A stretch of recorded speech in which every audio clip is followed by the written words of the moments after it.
compliqué comme sujet. J'ai lancé un nouveau concept. On a le moment confidence. On va pas non plus faire culpabiliser les mamans qui sont seules. Dans une maison, le couple, c'est la partie du bas. C'est la partie qui soutient tout. Coucou, bienvenue sur cette vidéo, j'espère que tu vas bien.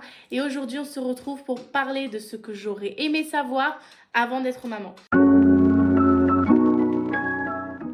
Donc à la base, j'allais vous faire une version maman étudiante, mais je me suis dit que maman, ça toucherait plus de monde. Et éventuellement, si ça vous intéresse plus tard, je vous ferai donc la version maman étudiante. Ici, on parle sincèrement de maman à maman ou future maman. Je ne sais pas si tu te reconnaîtras dans cette vidéo. Si jamais tu t'identifies avec cette vidéo ou alors si justement tu ne te sens pas trop concerné par ça, n'hésitez pas à me donner votre avis. Je vous attends en commentaire. Pour commencer la vidéo, je vous laisse mon Instagram juste là. C'est là que je vous donne la plupart du temps des conseils, des tips, je partage ma vie au quotidien en fait. Du coup, je vous laisse là. N'hésite pas à t'abonner et puis aussi à t'abonner sur la chaîne si jamais ce n'est pas encore fait. Donc, je te laisse avec la suite de la vidéo.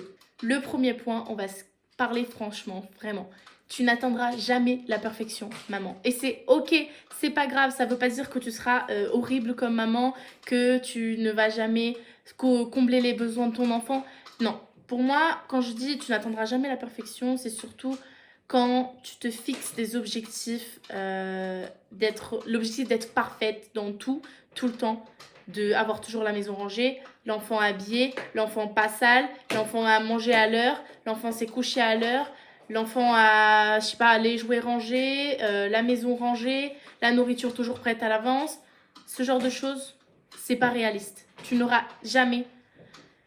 Je pense que c'est pas possible d'atteindre cette perfection à moins que tu mettes complètement de côté ta santé mentale, que tu te mettes toi-même en danger et que tu ne te dises pas que tu dois prendre un peu de temps pour toi. Lorsque tu es maman, c'est aussi important de prendre soin de toi, de prendre un moment pour te relaxer, de faire un stop dans ta vie de maman parce que n'oublie pas qu'avant d'être maman, tu étais femme, avant d'être maman, tu étais copine, avant d'être maman, tu étais fille, avant d'être maman, tu avais une vie avant d'être maman, même si forcément quand ils arrivent, on a l'impression que il y a qu'eux et qu'ils étaient toujours là et qu'ils ont toujours été là, mais c'est faux. Maman, tu étais autre chose avant d'être maman et tu seras toujours autre chose qu'être maman. Tu ne seras pas jamais maman, juste maman, d'accord? Et ça, c'est important de ne pas oublier parce que certes, je vis pour ma fille, on vit pour nos enfants, mais tu es bien plus que ça aussi. Et je dis pas ça pour te démoraliser, au contraire, je dis ça pour que tu te rendes compte de l'importance de prendre soin de toi. Et si tu prends soin de toi, de temps en temps, je ne dis pas que tu dois mettre complètement de côté ta vie de maman, mais si tu prends ce temps de prendre soin de toi, tu n'atteindras jamais la perfection et c'est ok. C'est ok d'avoir la maison dérangée. C'est ok de ne pas de faire dîner l'enfant à la même heure tous les soirs. C'est ok si ce soir-là, il se couche plus tard parce que je sais pas, vous avez envie de sortir, de faire une sortie. C'est pas grave, c'est ok. Si à la dernière minute, vous avez envie de faire un pique-nique, qu'il est 21h, tu te rends compte que vous avez pas les sandwichs, c'est pas grave. Prenez ce temps, c'est ok. C'est pas grave si vous n'allez pas vous coucher à 21h30 tous les soirs. C'est pas grave si les jouets sont pas rangés. C'est pas grave si tu vas te coucher et que tu dois ranger la maison le lendemain. C'est ok. Ça, c'est un grand point que... En fait, on le sait. En soi, on le sait qu'on est bien plus que des mères. On le sait. Mais dans la vie de tous les jours, en fait, parfois on l'oublie. Parfois on l'oublie et c'est important de se le rappeler des fois et de se dire ok, là, j'ai 1000 choses à faire. Ok, j'ai 1000 choses à faire, je le sais. C'est la charge mentale. Les mamans, nous, on a une charge mentale énorme qui repose sur nos épaules tout le temps.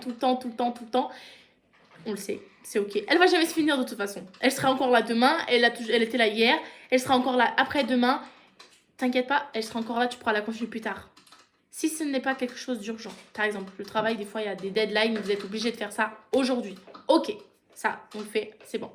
L'enfant, il doit manger, ok. On le fait, on lui mange, c'est bon. Si tu as envie de prendre 15 minutes, là, tout de suite, maintenant, tu m'en poses cette question, tu as envie de prendre 15 minutes pour toi, vas-y. Le bordel, il sera là après. Tu pourras ranger après. Tu pourras, je sais pas moi, préparer les repas du lendemain après. Dans 15 minutes, 20 minutes, 30 minutes, peu importe le temps que tu as envie de prendre pour toi. Si tu as envie de prendre une sieste là tout de suite, généralement, on dit aux mamans, dors pendant que l'enfant dort. Généralement, on nous dit, oh, t'es fatigué, c'est simple, tu dors pendant qu'il dort parce que les enfants font la sieste. Ok. Si tu as envie de faire la sieste, fais-le. Généralement, nous, on se dit, ok, il dort, il faut que je fasse le linge, il faut que je range la maison, il faut que je range les jouets, il faut que je fasse ci, il faut que je fasse ça. Si tu as envie de dormir, Dors. Le linge, il sera là après. La maison, elle sera là après.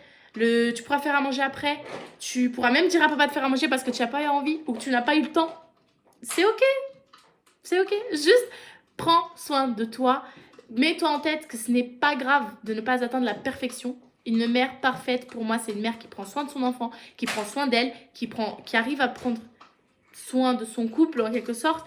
Mais c'est pas quelqu'un qui a tout le temps la maison rangée. C'est pas quelqu'un qui a fini sa to-do list, qui n'a plus rien à faire dans la maison parce qu'elle a tout à jour.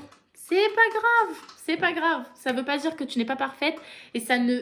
Vraiment, faut pas oublier que quand je dis être parfaite, c'est vraiment ce côté-là de... Il faut que tout soit fait tout le temps. Je ne peux jamais repousser quoi que ce soit au lendemain pour prendre soin de moi. Ou alors, je ne peux jamais repousser quoi que ce soit pour sortir ou je ne sais quoi. Pour moi, ça, c'est la mauvaise perfection. Je ne sais pas si j'arrive à me faire comprendre. Mais voilà, c'est de cette perfection-là que je veux parler. Et c'est de ça que je dis que... C'est pour ça que je dis que tu ne seras jamais parfaite. C'est si tu mets cette pression-là. Parce que bien sûr, on est toutes parfaites. En tant que maman, à partir du moment où on pense au bien-être de notre enfant, on fait du mieux qu'on peut. On entretient la maison du mieux qu'on peut. On prend du temps pour nous. En fait, c'est ça. C'est ça le plus important. Justement, l'une des choses que je ne savais pas avant d'être maman, c'est que je n'aurais jamais le temps de tout faire. Et ça, on le dira jamais assez parce qu'on se met toujours une pression de... Moi, je suis maman étudiante. À côté, je travaille. Et à côté, donc, j'ai ma maison. Enfin, actuellement, je suis chez ma mère, mais à côté, j'avais mon appartement. J'ai mon couple. Et c'est quelque chose que je me mettais beaucoup de pression au début, c'est que il faut que j'ai le temps de faire ci. Il faut que j'ai le temps de faire ça aujourd'hui. Aujourd'hui, je dois faire ça, ça, ça. Mais j'ai pas toujours le temps de tout faire. Et justement, je me mettais cette pression-là. Et c'était super, super compliqué. Parce que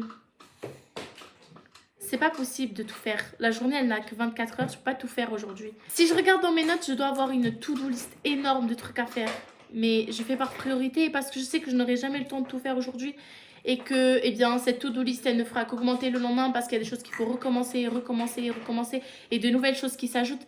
Et je n'aurai jamais le temps de tout faire. Et c'est ok. C'est ok. C'est ok de ne pas être une superwoman. C'est ok si ta to-do list ne se finit jamais parce qu'on sait à quel point la charge mentale...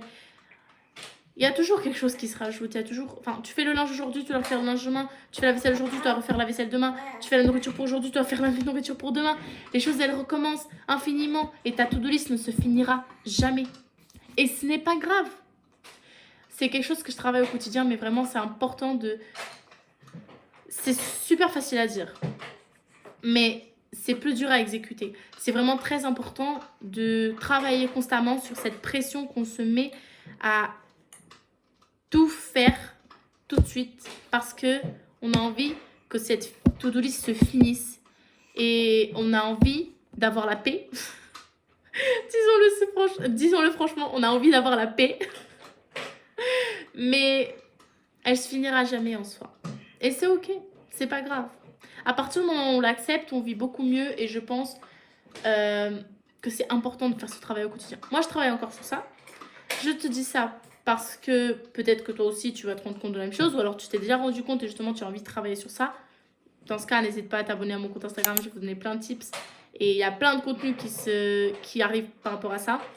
Mais c'est ok, c'est pas grave. Tu n'auras jamais assez de temps pour prendre soin de toi, autant que tu l'aurais voulu en tout cas. Je sais que... Je sais pas si vous êtes comme ça ou pas. Mais moi, avant, j'aimais beaucoup prendre soin de moi. Je passais mon temps à faire des masques. Je passais mon temps à prendre soin de ma peau. Je lavais tout le temps mes cheveux. Enfin, tout le temps. Non. Mais enfin, je prenais soin de mes cheveux. Je pouvais faire des masques pour les cheveux, de sortir et tout. Et c'est quelque chose que j'ai appris en étant maman. C'est que tu n'auras jamais assez de temps que ce que tu aurais voulu pour toi. Mais ça ne veut pas dire que tu dois passer à côté du temps que tu peux prendre pour toi. C'est justement pour ça que je te dis que c'est important de mettre des fois ta to-do list en pause. Parce que si tu la continues continuellement, elle ne va jamais se finir. Ça, on a vu avant, c'est une vérité. Mais c'est important de prendre ce temps pour toi. Si tu sais que 10 minutes le soir, 10 minutes, je sais pas moi, entre deux siestes, enfin pendant la sieste ou entre deux trucs, c'est important parce que tu n'auras jamais assez de temps pour prendre soin de toi. Tu ne seras jamais assez organisé, vraiment. Tu ne seras jamais assez organisé quand tu es maman. incroyable. On ne le dit vraiment pas assez. Tu ne seras jamais assez organisé. Il y a toujours quelque chose qui va mettre ton système d'organisation en faute. C'est mort. C'est mort. Tu peux tout recommencer tout le temps. Et c'est normal, tu vas tout recommencer tout le temps adapter de nouveaux trucs. Celles qui ont trouvé la technique, qui ne change plus rien, s'il vous plaît, dites-moi, parce que j'arrête pas de discuter autour de moi avec des abonnés ou avec ma famille, mon entourage, et personne n'arrive à trouver une organisation qui marche tout le temps sans faute. Tu trouves une organisation qui marche, il y a quelque chose qui va te prouver qu'elle ne marche pas assez, qu'elle ne marche pas assez, et tu dois l'adapter tout le temps. Tout le temps, tu vas changer ta façon d'organisation. Et c'est ok, c'est pas grave. On s'adapte, c'est ça d'être maman. On s'adapte, on est totalement en changement. Et ça me rappelle le point suivant, c'est que ne prends jamais...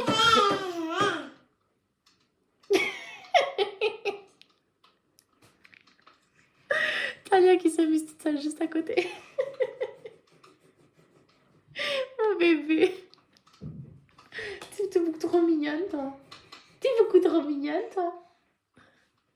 Ok. Le point suivant, c'est que ne prends jamais rien pour acquis. Et surtout en ce qui concerne les phases de ton enfant. C'est-à-dire que quand tu penseras qu'il a acquis le sommeil, il va te dire que non, qu'il veut à nouveau dormir dans tes bras, que à nouveau il veut, je sais pas moi, le sein pour dormir, que à nouveau, eh bien, il va te réveiller 1000 fois dans la nuit. Quand tu penses que finalement, eh ben, il s'est mangé proprement, c'est mort. Il y a quelque chose qui va le faire balancer toute la nourriture dans toute la cuisine. C'est normal, c'est ok. Franchement, il n'y a pas de... Enfin, le développement n'est jamais acquis à 100%. C'est-à-dire que ça dépend par phase, ok.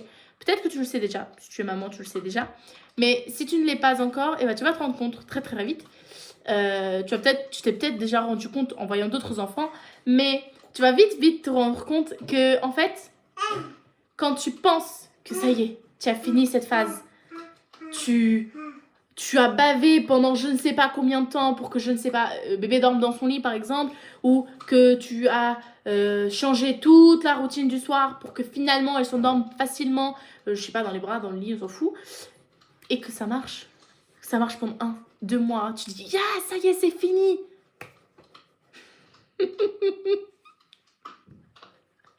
L'hôtel désespoir. Non, c'est pas fini. C'est pas fini. Demain, tu vas voir, demain, note le jour là. Demain, elle va te réveiller 1000 fois dans la nuit. Elle va te faire la misère pour dormir. Tu as cru que c'était acquis? C'est mort. Jamais, jamais. Ne prenez jamais rien pour acquis. Et c'est pour ça qu'on peut jamais relâcher les efforts à 100%. On peut jamais se détendre. Parce que demain, dès que tu vas dire, ok, ça y est, je vais pas me prendre la tête parce que ça va... On fait naturellement les choses et tout. Ça va bien se passer. Ça s'est bien passé pendant 2-3 mois. Ça va bien se passer. C'est ce jour-là, attention, qu'elle ne dormira pas de la nuit. Je dis ça parce que je suis actuellement dans... Pas un problème de sommeil, parce que ma fille n'a pas de problème de sommeil, mais dans le sens où... Ouais, t'as pas de problème de sommeil, toi? Mais dans le sens où elle dort pas trop tôt, et enfin, elle dort pas assez tôt, ou alors elle se réveille plusieurs fois dans la nuit, et je n'ai pas encore fini, et quand j'ai cru que j'ai fini, et ben on recommence, et voilà, c'est ça. C'est ça constamment. C'est ça. En fait, cette vidéo, elle se transforme complètement. J'ai l'impression que je suis juste en train de parler avec quelqu'un en face de moi, et que je lui parle de toutes les galères de ma vie, et c'est pour ça que vous devez me suivre sur Instagram parce que là-bas on discute, on est copines et on s'échange. Et d'ailleurs, toi qui me suis sur YouTube et qui ne me suis pas sur Instagram, j'ai lancé un nouveau concept. On a le moment confidence. Le moment confidence, c'est les dimanches à midi. Généralement, s'il y a un problème, je vous préviens. Le moment confidence, il a commencé aujourd'hui même où cette vidéo elle sort. Je vais faire un moment confidence par semaine, c'est-à-dire que je me confie à vous le dimanche. Vous me confiez à moi, je vous réponds à tout, absolument. Que ce soit en story ou alors en boîte à questions ou alors comme vous préférez. En fait, il suffit de me dire si vous voulez pas que je partage en story. Généralement, je mets une boîte à questions et donc vous venez vous confier sur un problème que vous avez, quelque chose, je sais pas, couple, parentalité, dans la vie de tous les jours, école, travail, je sais pas, on peut parler de tout et n'importe quoi. Franchement, on est amis. On discute de tout ce que vous voulez, vraiment. Il n'y a vraiment aucun tabou. J'ai parlé de déjà tous les sujets, je pense, avec quelques abonnés. C'est vraiment aucun tabou ici. Donc, j'ai lancé le moment confidence. Ce sera tous les dimanches. Donc, encore une fois, je te mets mon Instagram ici. N'hésite pas à aller voir là-bas. Et donc, en plus de vous donner des conseils par rapport au développement de l'enfant, tout ce que j'apprends en psychologie par rapport à la parentalité, le couple, le développement de l'enfant, etc., eh bien, on discute.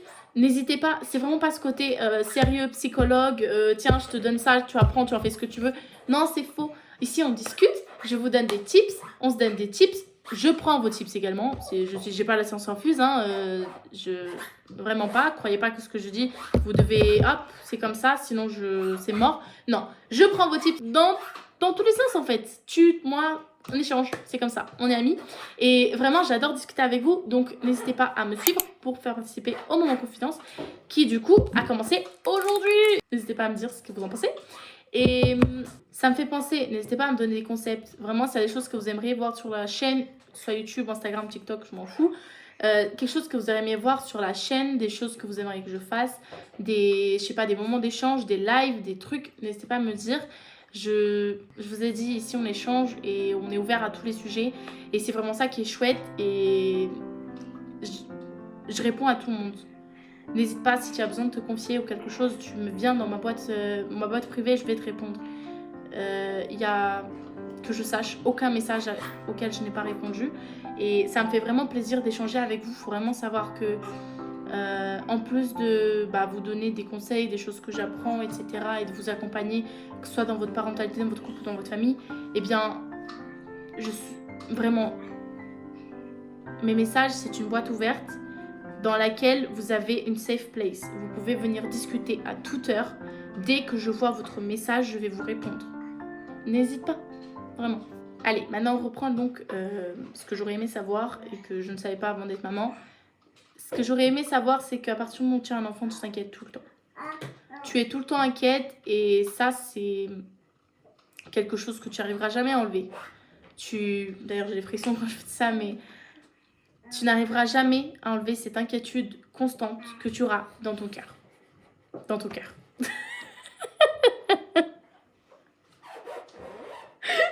La meuf, on dirait, elle a fait un acting, c'est ouf.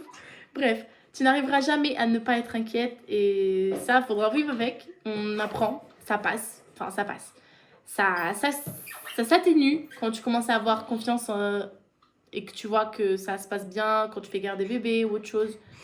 Mais c'est quelque chose qu'il faut savoir. Tu vas être inquiète tout le temps. Tu auras toujours le cœur serré à chaque fois que tu laisses ton enfant. Tu vas toujours avoir du mal à le faire garder.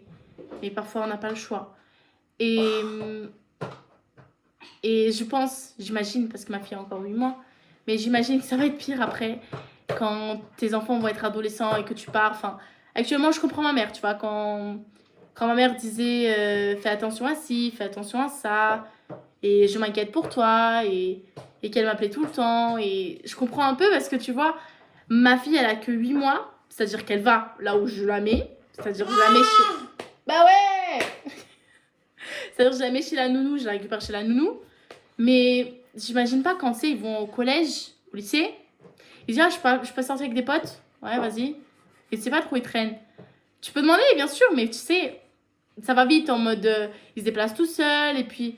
Tu vois, enfin, juste sache-le et c'est ok, c'est normal et il faut pas forcer pour que ça parte. Ça fait partie du lien d'attachement entre mère et enfant et je pense que c'est une bonne chose. En soi, c'est fait pour la survie, donc c'est une bonne chose et il faut juste apprendre à vivre avec parce que ça fait très très très mal au cœur de parfois laisser bébé et quand on n'a pas le choix, on n'a pas le choix et il faut pas culpabiliser pour ça.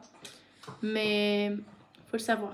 C'est important à savoir parce que j'aurais jamais pensé que je serais inquiète comme ça. Je me disais, oh, quand j'étais enfant, je me disais comme ça, ah, je me prendrais jamais la tête autant avec mon enfant. Enfin, je veux dire, le pauvre, laisse-le sortir avec ses potes. Enfin, le pauvre, laisse-le vivre, tout. Je me disais ça parce que j'étais à la place de l'enfant. Et je pense que c'est quelque chose que j'aurais voulu, je vais vouloir garder en tête pour quand ma fille sera adolescente. C'est-à-dire que ça fait partie de sortir avec les amis. Ça fait partie de la voir grandir et se détacher de nous. Même si ça fait très mal à dire. J'ai très très très mal au cœur de dire ça. Mais ça fait partie. Et ça, je pense, c'est quelque chose que si je le fais pas et que j'oublie, j'aimerais qu'on me le rappelle.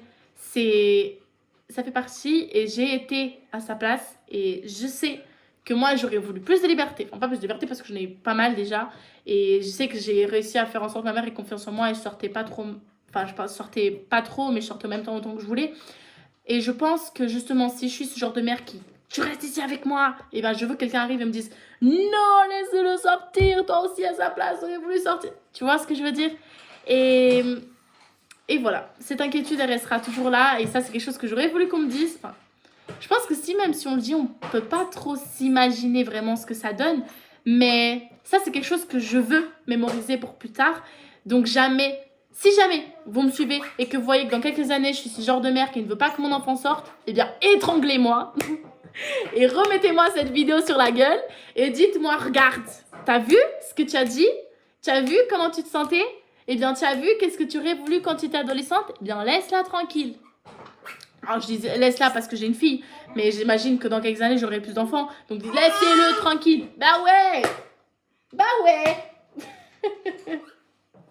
Donc, voilà. La dernière chose, je pense, que j'ai à partager avec toi, c'est que ton couple va passer beaucoup d'épreuves. Et ça, on le sait, on s'en doute. Que soit ça va nous solidifier, soit ça va nous faire nous séparer. Vous savez que la plupart des couples qui se séparent après avoir eu une enfant, c'est pendant la première année de vie bébé. C'est vrai. C'est vraiment vrai. Dans le sens où ton couple va vivre tellement d'épreuves et certaines plus marquantes que d'autres. Et vous allez peut-être rompre parfois, faire des pauses. Vous allez peut-être... C'est compliqué comme sujet. L'important, c'est la conversation. Discuter. Si vous savez quels sont vos objectifs, ça devrait aller. Et si vous ne les savez pas, eh bien, vous allez les trouver. Parce que moi, je suis toujours comme ça. Mais je suis focalisée sur ma fille à 100%, je le sais. Et moi. C'est-à-dire que je priorise moi et ma fille. Et je la mets elle avant tout parce qu'elle n'a rien demandé sur tout ça. Elle n'a pas demandé à vivre, elle n'a pas demandé à voir ces parents-là, elle n'a pas demandé à avoir des gens qui s'embrouillent, je sais pas quoi. Elle n'a pas demandé quoi que ce soit. Alors, je me sens dans l'obligation, en tant que sa mère, de la prioriser à 2000%. C'est-à-dire que je suis arrivée à une phase, à un moment, où tu me prends la tête. D'accord, ok, moi c'est moi. Mais si ma fille nous voit nous prendre la tête, c'est pas bon. Je veux pas ça. Donc, si on se prend trop la tête, eh bien on part chacun de notre côté parce que elle a rien demandé de tout ça. Elle a pas demandé à avoir des parents qui s'embrouillent. Et les embrouilles font partie. On peut pas éviter toutes les embrouilles parce qu'au final, on va accumuler, on va laisser passer. Au final, on s'en fout de tout si on laisse trop passer. Ou alors, on va accumuler, au final, on va exploser. Et en fait, on peut pas... En fait, il faut trouver un milieu. Hey! Oh! Hey! Oh! Hey! Oh! Hey! Oh! Tic tic tic tic tic tic. Tic tic tic tic tic tic. Tic tic tic tic tic. Attendez. Tic tic tic tic tic. Tic tic tic tic tic. Tic tic tic tic tic.